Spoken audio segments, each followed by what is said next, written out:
ગુજરાત વિધાનસભામાં માન્ય નાણામંત્રી કનુભાઈ દેસાઈ દ્વારા 2026-27નું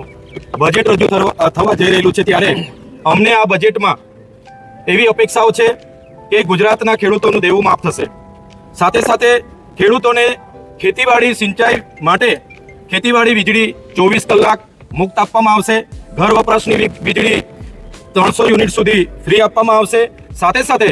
સિંચાઈ હોય, શિક્ષણ હોય, સરકારી વિભાગમાં તમામ જગ્યાએ 11 માસના કરાર આધારિત જેટલા પણ કર્મચારીઓ છે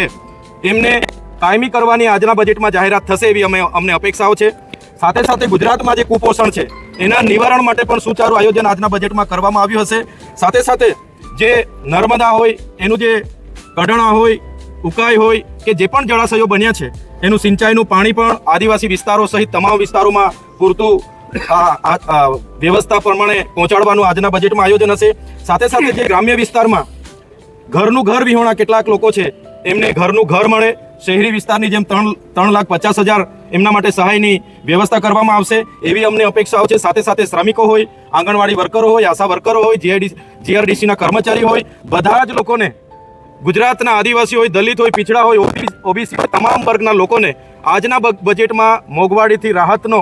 અહેસાસ થશે એવી સરકાર જાહેરાત કરે એવી અમને સૌને અપેક્ષાઓ છે। અને આજનું જે બજેટ છે એમાં અમે શિક્ષિત બેરોજગારો જે પણ લોકો છે